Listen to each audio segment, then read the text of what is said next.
The next presentation is from Prashant Saxena sir. So I'll just brief about him. Prashant Saxena sir completed his bachelor degree in engineering from University of Rajasthan in 2008. After completion of his study, he joined Tech Mahindra as an IT professional and afterward joined Rajasthan Rajya Vidyut Prasaran Nigam Limited as an engineer. He is having an experience of 14 years. He has also authored a book titled Cybersecurity, the Fourth Dimension in Post-COVID World, which having a 5-star rating by the readers on Amazon. He is responsible for the organization, implementation, and modeling of cutting-edge cybersecurity practices of OT and IT systems.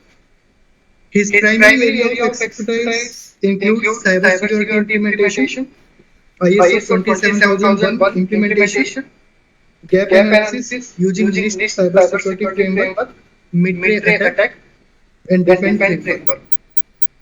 He has imparted training at various organizations, which includes National Power Training Institute, Engineering Staff College of India, Hyderabad, Rajasthan Rajya Vidyut Prasaran Nigam Limited, Madhya Pradesh Power Corporation, etc. So, welcome, sir. Yeah, thank you. Thank you so much for the introduction. So, am I audible properly? Yeah, sir. Please go ahead. Thank you. I'm just checking out my slides whether it is moving or not. Yeah, it's moving also. Yeah. So, is the full screen visible or the PPT, the Microsoft PPT is visible? I think put in the slide mode, sir. I'm just putting into the slide mode only. Yes. Still, it's not coming actually. Let me check it out. Just a moment. Just close and again share. I think it will work. Yeah, let me do it again.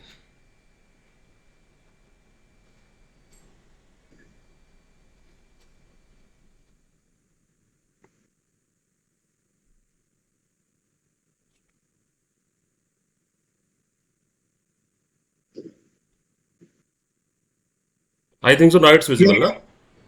It's fine, sir. Yeah, thank you. So, welcome everyone. Welcome all the participants. And I want to thank you to all the CPRI team for arranging such a wonderful webinar. And already you have listened to two speakers, Anand Shankar and Shivasar. They are the most experienced person in this field. So, I want to thank them also. So, today I'm going to talk a little bit more about the threat hunting and how you going to handle the threats, how you going to manage the threats, and what exactly you going to act and respond when some threat is at on your verge of your doorstep. So there is a very line written on the screen. If you know the enemy and know yourself, you need not fear the result of the 100 battles, because this is a very old saying in China. If you know that what are the tactics your opponent will try to do and what are the weapons he is having, so you always are on a better verge. So this is the thing, this is the main like topic analogy today. This is the main theme for the topic today, to understand that if we are having enough experience, enough exposure to the attacker's thinking, to the attacker's mindset, to the tools that the attacker is using, so in that case we having a better upper hand to handle that attacks. So let us talk about some impacts of a cyber attack. So in a normal business course, when we talk about the cyber attacks, the normal attack, if come to any non-power sector organization, what we exactly expect, it may be some data will be deleted, or some ransomware will be on the system, they theft some sensitive data, maybe it's on high verge, they have a reputational damages, loss of productivity.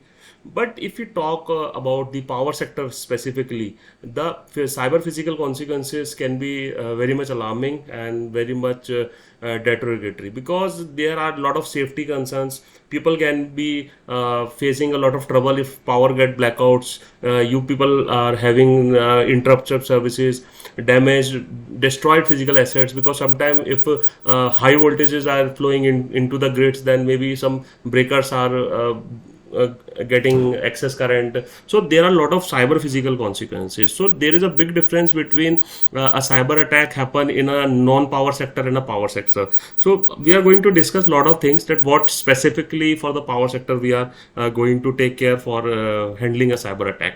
So let me talk about these two approaches, and I really want everyone to be active on chat box, because I do not want this to be a monotonous session. I'm going to ask a lot of questions, and I want your feedback, your replies in the form of in the chat box, so that I can have a good understanding that how people you are getting out of me. So in this world in which we are living, we are having a lot of cyber attacks these days. There is a risk always, and government is also telling a lot of organization like certain NCIP, CCA, they're always telling that there is a threat somewhere, somebody is going to attack, and a lot of things are there. So we have to take down two approaches. We have to think like a defender, or we have to think like an attacker. So it is our choice that what approach we are going to take. So if I ask you people, just write on a chat box what approach you are adapting right now, till now. What is your approach? You act as a defender, or you try to think as an attacker? So just type down what you think, what you people are taking. Attacker. Okay, Aditya ji, attacker. Wonderful, wonderful. So today framework, it's all about that how we are going to take this power system on an attacker mode. We until unless today, like before, even I am reading this MITRE framework, I'm starting working on this MITRE framework. I also used to work as a defender only, but now onwards, after this session, I definitely guarantee you that you people have a good mindset to think like an attacker, because until unless you think like an attacker, you do not know that what can be the text and techniques an attacker can try to hack your system, or to make a breach into your system. So this is a very good saying of Theodore Roosevelt: "Do what you can with what you have where you are." It means if I correlate this with in the terms of cyber security specific to the power sector, I would like to say that do not wait for the fancy firewall devices. Do not wait for the SOC to come into your organization. Do not wait that some Seams or Yuba or some fancy tools come to your organization. Then you will start defending your organization. This is not a way. Whatever you have are enough. I really say whatever you are having in your organization is already enough, and you can definitely do a lot of things. And we will talk about slowly and slowly in this session. So when we think like an attacker, so an attacker has three things he have. He has a tactic, he has a technique, and he has a procedure. So tactic is mainly the overall goal or technical objective behind an attack. So and every attacker has a tactic, he has a goal, that if some China based C2IP is trying to hack into our system, so he has probably two goals. Maybe one is a data exfiltration, and the other one is the putting down to our systems. Then they are having some techniques. If I talk about techniques, the methods and strategies used to engage in the attack is basically, we used to call it as a technique. uh, Shahid ji, your question is how can we act like an attacker in a power sector? Sir, definitely we are just going to achieve that path only, and your question will be answered very shortly. And then we have a procedure. So the procedure means the tools and processes used to orchestrate an attack. So an attacker has a basically three things: tactics, techniques, and procedure. And I tell you, it's very hard for an attacker to change this techniques, and procedure, which in short we used to call it as a TTP. So if I ask you some questions, just think like a defender, that how active are your defenses? Just ask these questions from yourself in the coming 1 minute. How active are your defenses? Do you think that the defenses you are adopting right now are enough to take care of your security? Second thing, just ask yourself, am I getting enough inputs from advisories? Because every organization is not going to create the threat intels. We have to rely on some other threat production agencies like CERT, NCIPC and all. So just ask these simple questions from yourself. Do I have a chance at detecting APT21? Just I want to share that APT21 is a advanced persistent threat group 21. It's a name given by some communities. And do you have that capability into your system that you can detect that APT21 into your system? Just ask yourself a simple question. Do you have that capability? Is the data I am collecting is really useful? This is a very important question, and I've taken many lectures at many prestigious organizations, and this is the question I used to always say, that people are collecting the data into the data lakes and lot of log collectors and SIEM tools, but is the data useful when we really want it? So just ask these questions from yourself. Do I have an overlapping tool coverage? What exactly it means?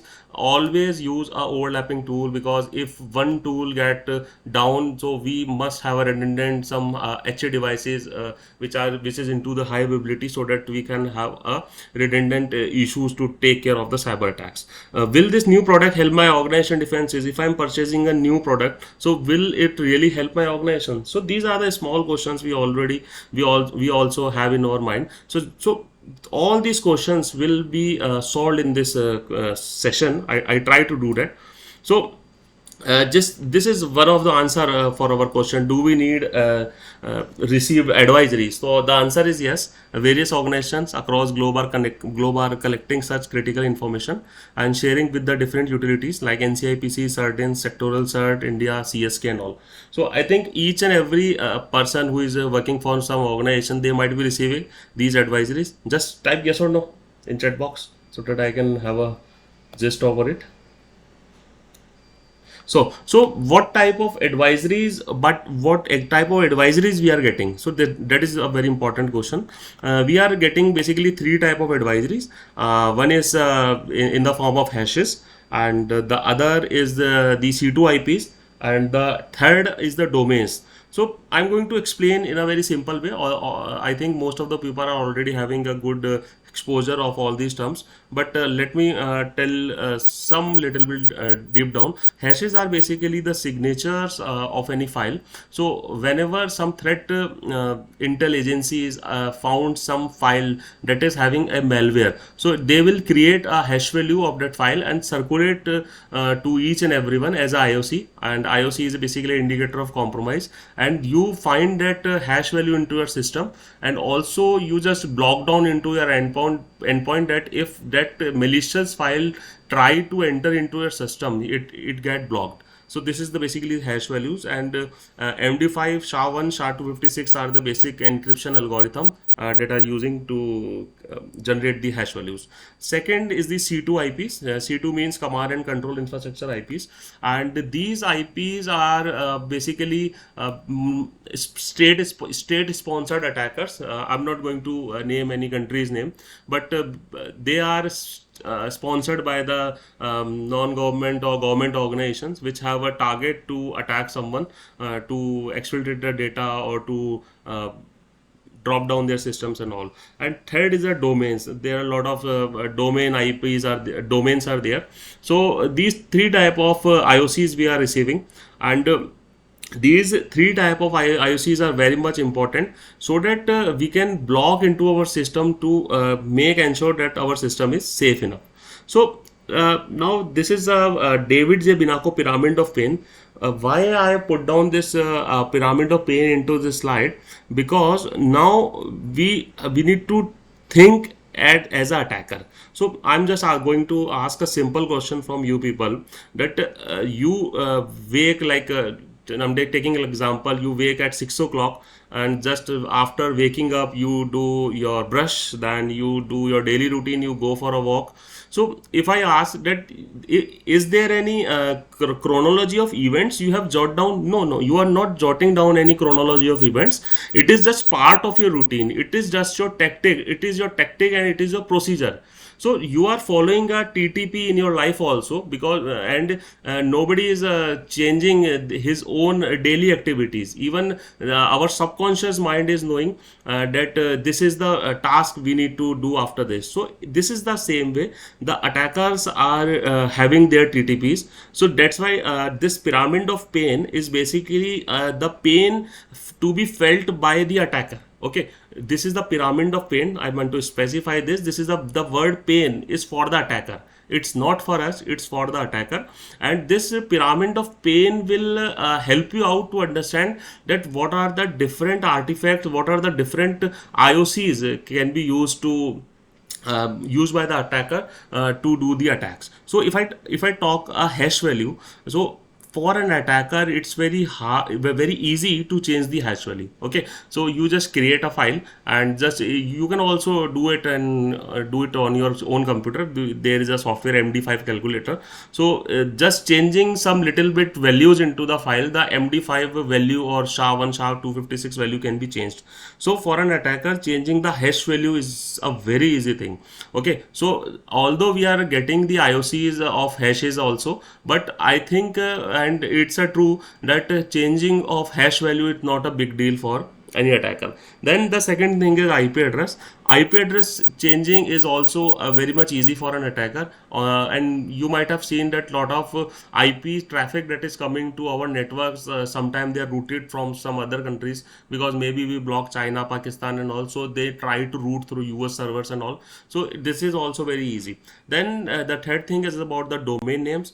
So changing a domain name may be a little bit tricky, but it can be managed by an attacker. Okay, so now third and the fourth thing is network host artifacts.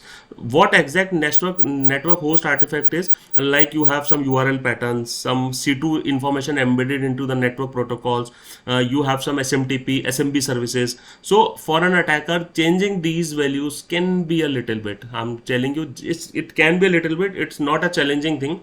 Now just going upward into the pyramid of pain, you are seeing the tools. So what exactly tools mean? Tool means the software or the hardware or some network peripheral devices the attacker is using to generate the attack. If I take an example about the DDoS attack, distributed denial of service attack, in that case a lot of server are used to send ICMP packets on a single server, so that that server is not going to handle so much of request and it got down. If you have heard about recently Anonymous Sudan, Anonymous Sudan is a attacker group. It's based in Sudan, as per its name, Anonymous Sudan.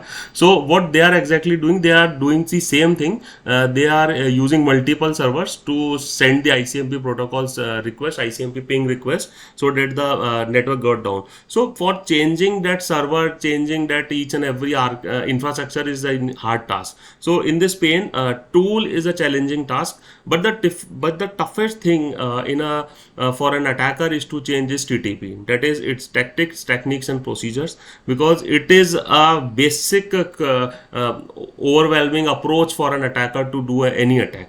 So this is the indicators in the pane. I've talked about the hash values, the IP addresses, domain, network artifacts, host artifact, tools, techniques, and procedures. So what exactly I want to make you people understand that as you go up into the pyramid of pain, you will see that the level of pain is increasing, because the toughest thing for an attacker is to change the TTP, and the easy things for an attacker to change the hash value, IP address, and domain. So this will help you out that why working on the TTPs is very important. Why I have shown this slide to you, so that I can make you aware that working and knowing the TTP of an attacker is a very important thing. So that we are going to do now, that how you will going to uh, check and find the TTPs of an attacker. Okay, so let me talk about threat hunting. So all these things that we are talking is, it's all about threat hunting. We are trying to hunt a threat that can attack into our system. So threat hunting is a proactive cyber defense activity. So this is a very important word, proactive. Proactive is a very important, because we are actively working so that if there is no attack right now, but we have an additional layer of security to mitigate our system. This is a question to all. Can we perform threat hunting without the resources we have? So what you people think on it? Can we perform threat hunting with the resources we have? I'm just waiting for your answers in chat box. No, Jindal ji. Okay. Yes. Good.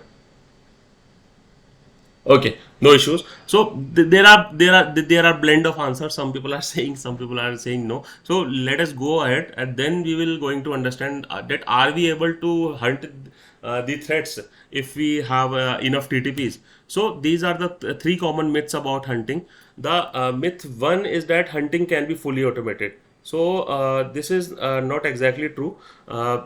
The fully automated hunting is not possible at anyhow. It always needs a human analyst, and you and me are going to be work as a human analyst in the future for the power sector, so that the threat can be hunted exactly before it actually occurs.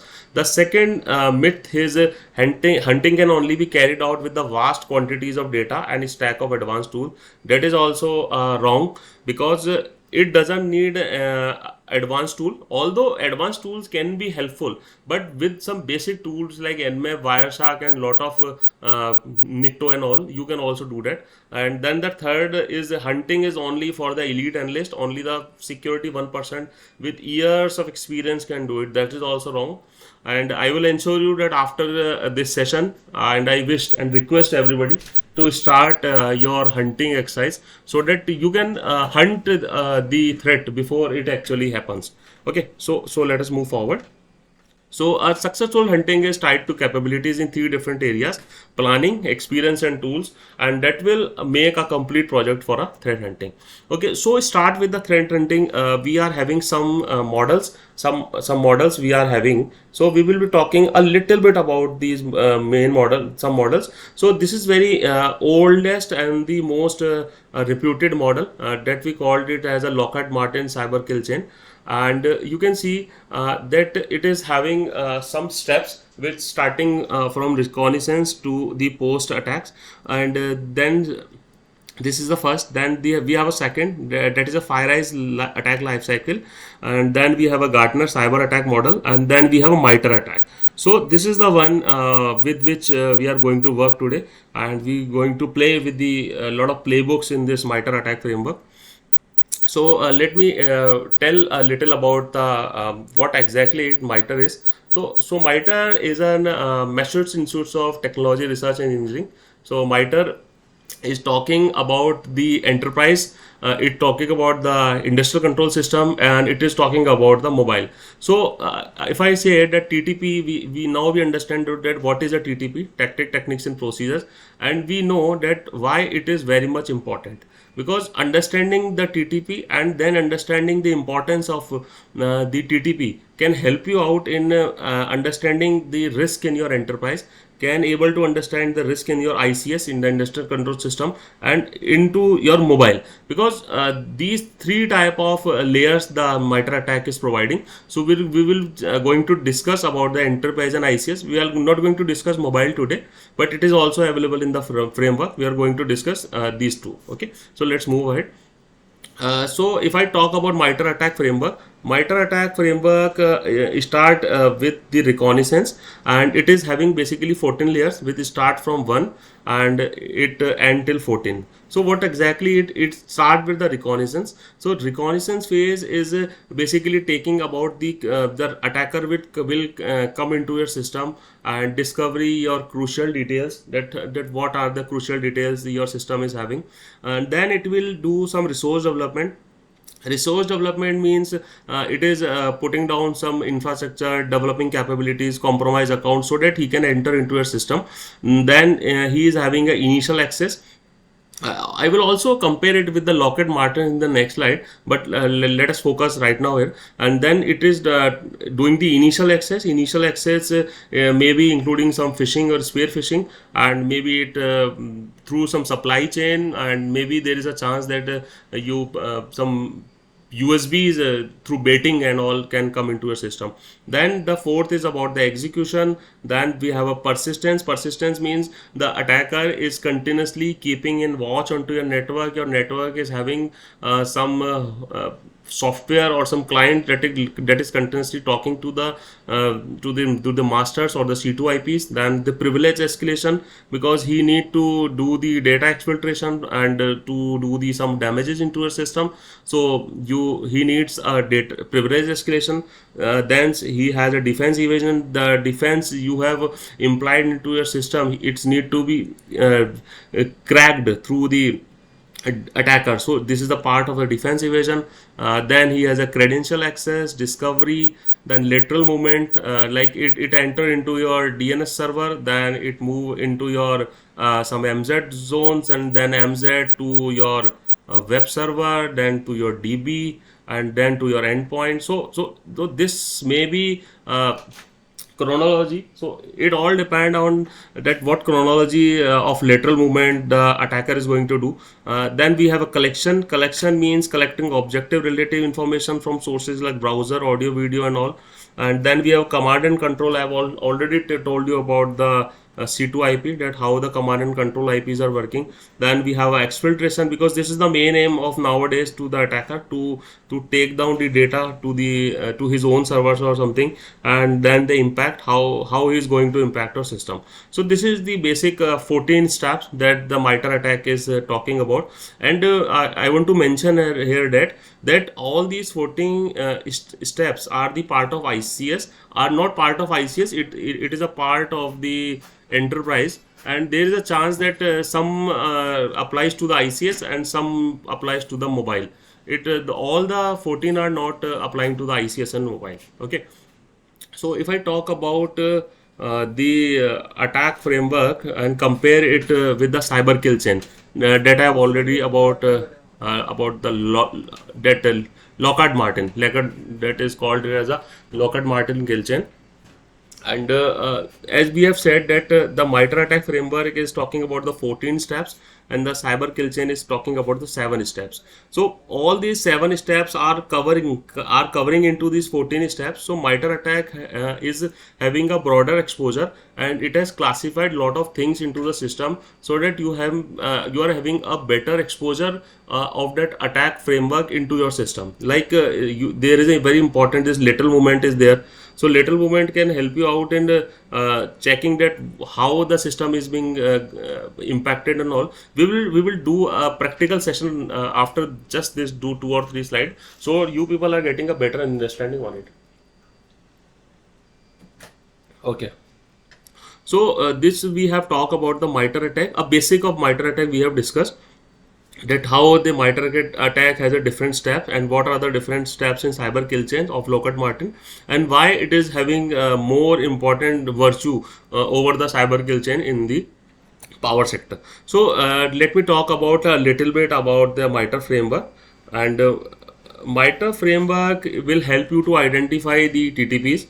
MITRE framework will help you to identify the TTPs, and it will also tell you that what are the strategy that the attacker will use, because it is taking about the attacker's behavior. Because if you know about the attacker behavior, it is very less chance that you do not prepare it for the attack. So the MITRE attack framework is talking about the lot of tools and techniques that an attacker can use. Okay. So MITRE attack framework is a curated knowledge base, and it is tracks the cyber adversaries. Adversaries is basically attackers, and it is a live framework. It is a live framework, and it is recently updated in 2023 only.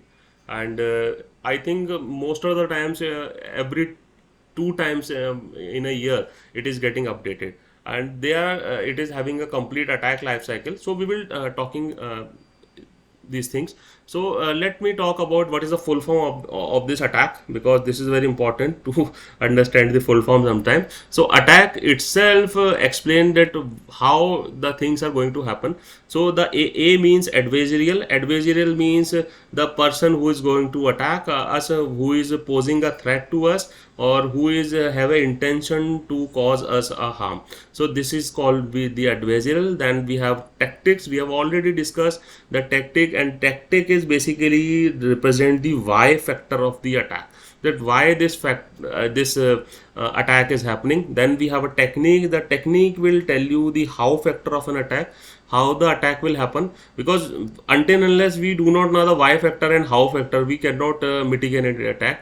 And the CK means the common knowledge, that what is the common knowledge, because I think it is more than 125 persons people working in this MITRE attack in this corporation, specifically for the framework, who are contributing. And if any of you or me, we can also become the contributor in this framework, we can develop new things and share with them, so they are open to all. So this we have talk in terms of that Lockheed Martin kill chain. We have where we have seen that it is only having some few 7 steps from 1 to 7, from reconnaissance to maintain. But if we talk about the MITRE framework, you can see from control to execute, the number of pointers have increased. It increased from persistence, privilege escalation, defense evasion, discovery, lateral movement.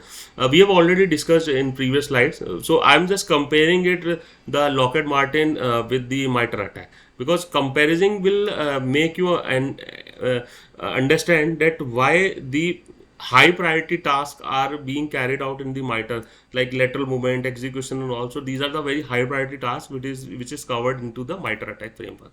So this is the basic attack framework. It is the website is there. So there is a website, mitre attack.mitre.com. We will going to see just after 1 or 2 slides, and this website will guide you basically that how you are going to protect your system. And just 1 or 2 things I want to jot down right now before going to for the practical session, that what are the basic uh, how the framework will help you for the organization, because you people are planning for some blue or red team exercises, for some mock drills and all. So to simulations for the attacks, you can use this MITRE attack framework. For cyber threat intelligence, MITRE attack framework can be used, and you can also create your own defensive platform. Also adversary emulation and red teaming attack framework is very much helpful. So this framework will help you in the pre-attack also, and for the post-attack also, because the reconnaissance, weaponization are the parts of the pre-attack, and to checking the exploit, control, execute, and maintain are the part of the post-attack. So in pre and post, it can be helpful. And how does an adversary move into your network? It will evade your defense, then it will do a lateral movement, and then it will do the exfiltration of your data. So the attack framework is taking care of all these things so that your system will get benefited.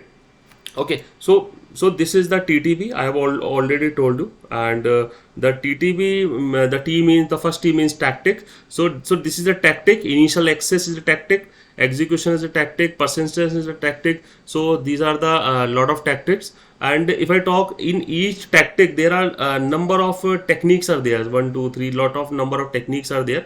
So like initial access, an attacker use drive-by compromise, it can use hardware editors. So these are the techniques, and the procedure is how he going to do that drive-by compromise. So we will now moving on to the system to check the resources. So the MITRE attack framework is available at attack.mitre.org, and it is also having a navigator, the attack navigator, and we will also check it out. Okay, so just hold for a moment.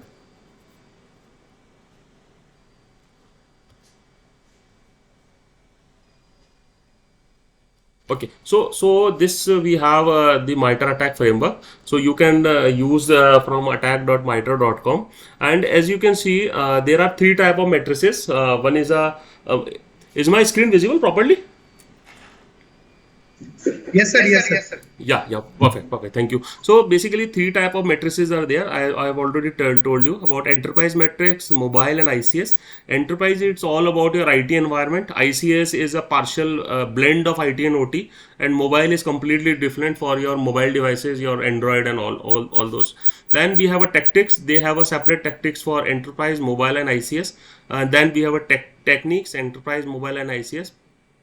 So if I talk, this is a simple layout. This is a very simple layout of an attack matrix, where you can see these are lot of tactics are written, like reconnaissance, resource development, initial access, execution, persistence, privilege escalation. So this is a tactic, and in every tactic there are a lot of techniques. You can see in this reconnaissance tactic, it is having 10 techniques. Okay, is it visible? So in every tactic there are few techniques, and in techniques, as you can see, there are a lot of procedures. So these are called procedures.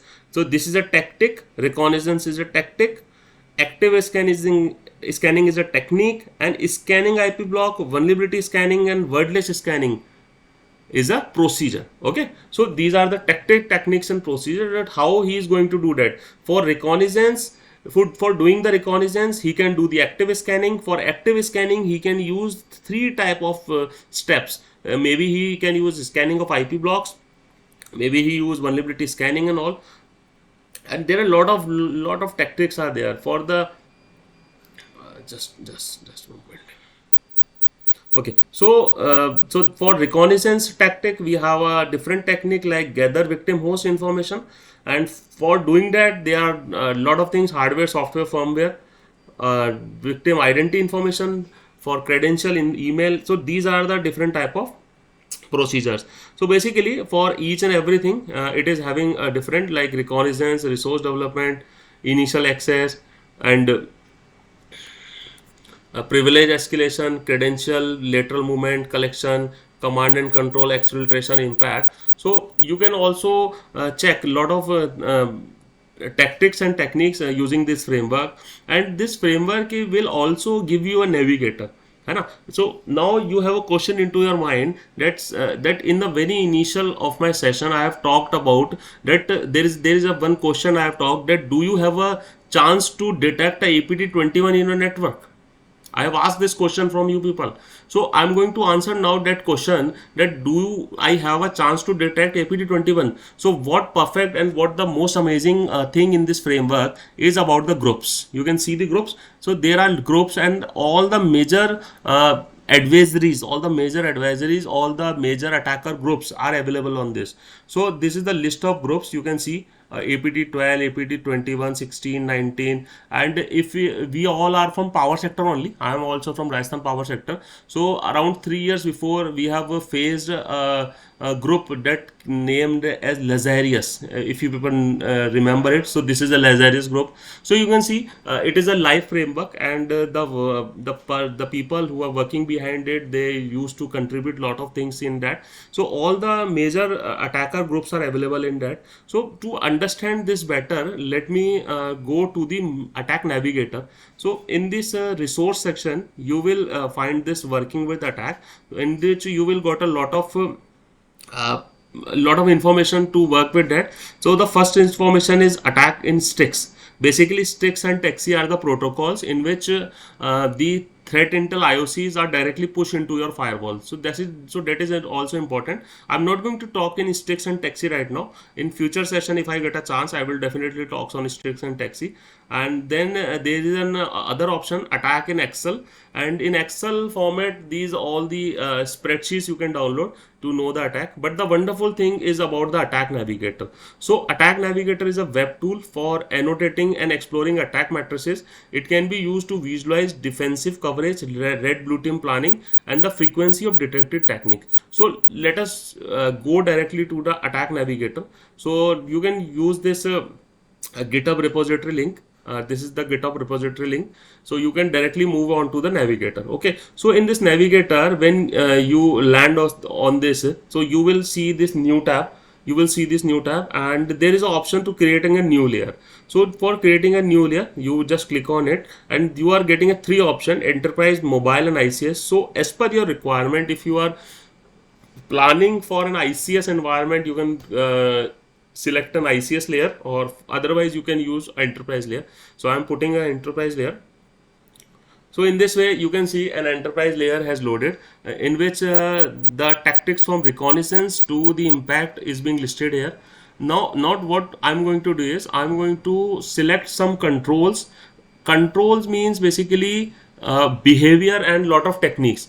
What I'm going to do is I've also talked about the threat groups. So basically 136 threat groups is being listed in the MITRE attack framework, which include the Lazarus, APT1, APT21 and all. So you can see lot of APTs are there, and as you can see, I can select any of the APT group. So let me select this APT28 group. So if I select this APT28 group, so you can see that the highlighted one are basically the tactics and techniques used by the APT21 to do an attack. I'm just repeating this statement. This is, you can consider this statement as a crux of my whole session, okay?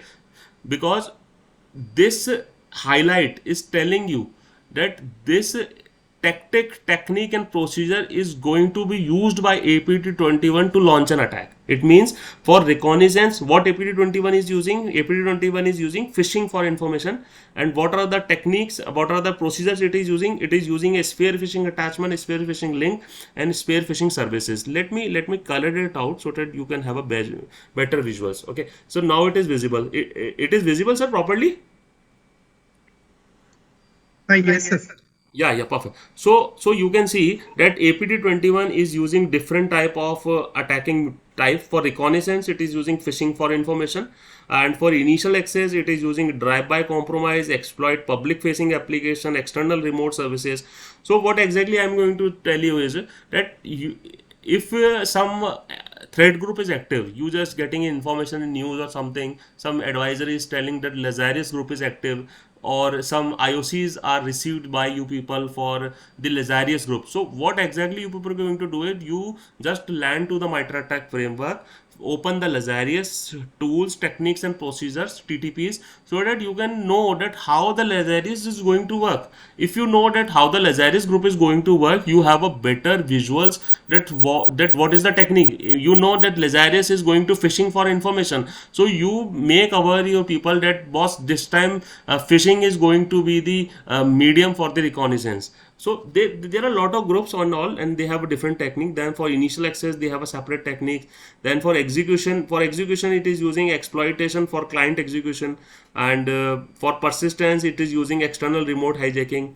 So in this case, now just pointed out that for every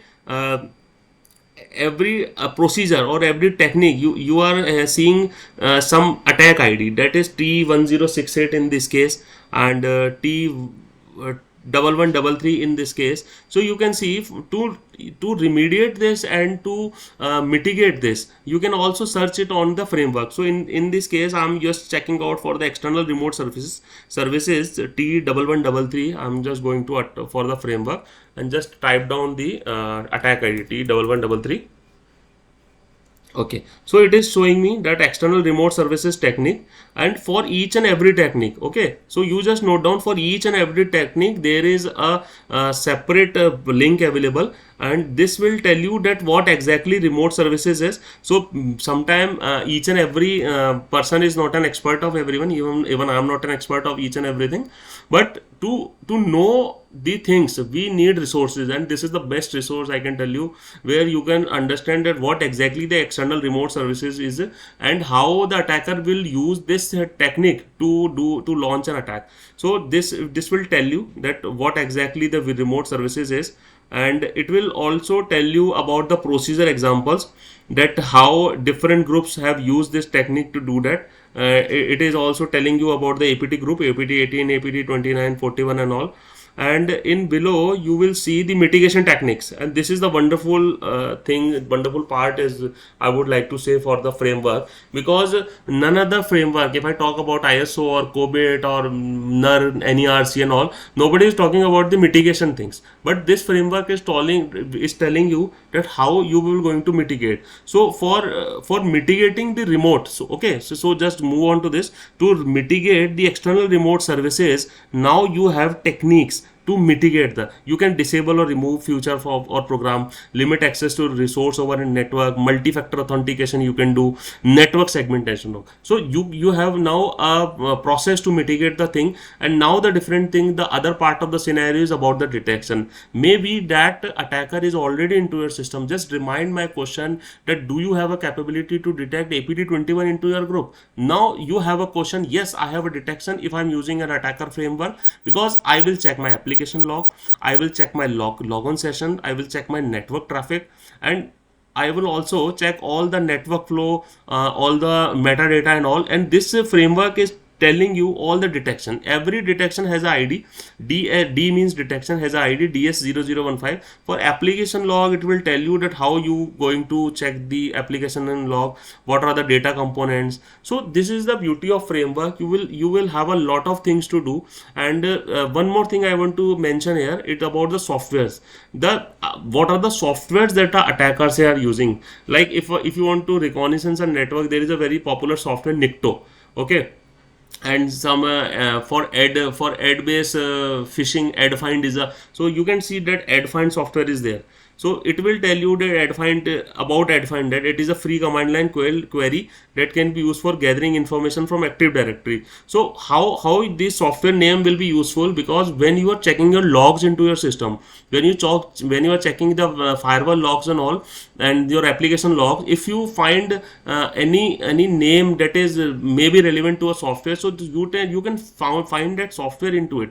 Maybe you will receiving some log, some HTTP connection log or some TLS request log in which Anubis name is there. So you can find out, okay, this software is used by the attacker software and all. And it is also tell about the techniques used, because this particular software is for the mobile, so you can see the mobile is there. But if we there are a lot of softwares like Bankshot is there for it is for like it is a remote access tool. Bankshot is there, so you can understand that how different type of applications are there, and it is basically used for the enterprise application. And it will tell you about the what are the associated software programs is there. So this is the framework, and I would really say it is a very big sea. You have to deep down in it, but I'm just telling you about the brief gist of this framework, that how wonderful it is created and crafted, and how it can be helpful into the power system to handle the situations. Although it is a very big topic, I can speak or 5 to 6 hours more to to make you people more aware and getting you more, but there are definitely some time constraints. So I need to just hold it down here only. And but I ensure you, if you people started working with this framework, you will get definitely very much benefited. So this is like end of my session, and definitely I would love to take future sessions also, because this is a very big sea, and I can speak a lot on this. So any questions if there are, definitely we can take down, or any queries or any feedback. I think that will be shared with you people also, that PPT and all. So any questions are there, I can definitely answer, and I love to hear that questions.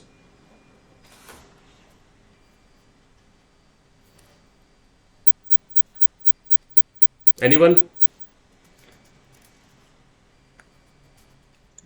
Yes, Jindal ji. Can we use the threat identification model in MITRE attack like Breed on the Smart and Sprite?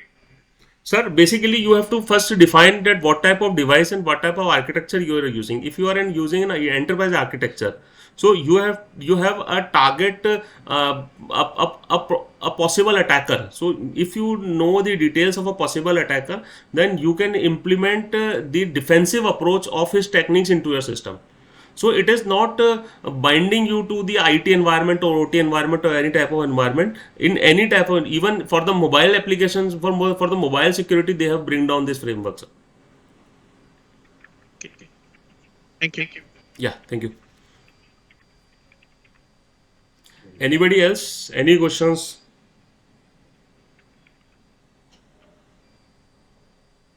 Any questions from the management side?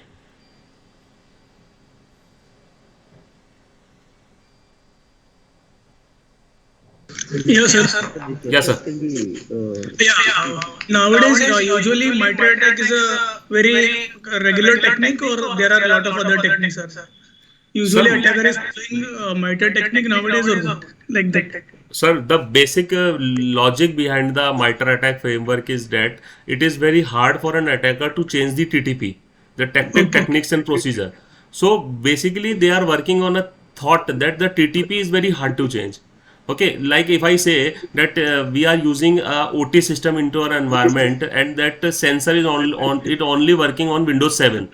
So I would say it's very hard to change that sensor and that system also, because it involve a lot of manpower, lot of cost, lot of man hours to do that. So attackers already inputted lot of money and lot of efforts in that, and changing the TTP is a big task for them. So basic logic behind the MITRE attack framework is there, that TTP is going not going to change, and the people who are working behind the framework are regularly monitoring the attack patterns and all, and they are regularly updating. If you can see, there is a page, let me tell you.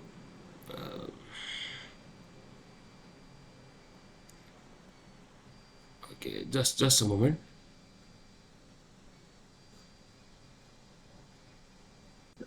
Yeah, updates. Yeah, yeah. So you can see the recent update we have received is on 25th April 2023, and these are the new objects that are added. Okay, major versions what they have done, and these are the new techniques they have added. The acquire access they have added, acquire infrastructure malvertising is there, cloud administration, because now cloud is getting a heap into the network, so cloud models are, so these are the things they are regularly updating the system. As you can see, in October 2022 they have update, April 2022 they have an update. So in every year, probably they are releasing two updates, and they are regularly monitoring the tactic, techniques, and procedure of the attackers, and how they are going to do that. So they are regularly updating. So I think the problem is to identify the techniques and techniques into our network. The TTP is not going to change as per the analogy of the framework. I think it's fine, sir. Yes, sir. Got it. Thank you. Yeah, thank you, thank you. Anybody want to share any feedback or any questions? I really would love to take them.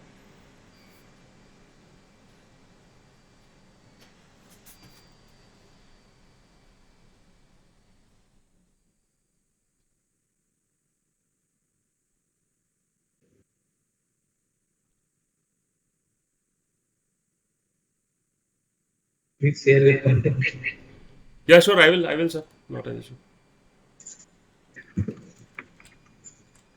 Any question, if anybody is having?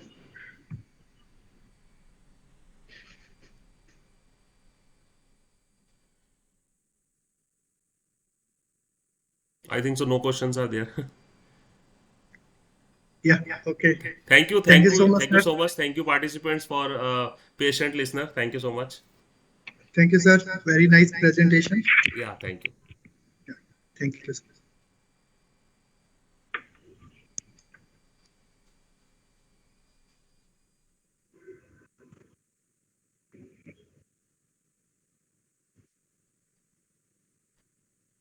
बढ़िया रहा। सही है।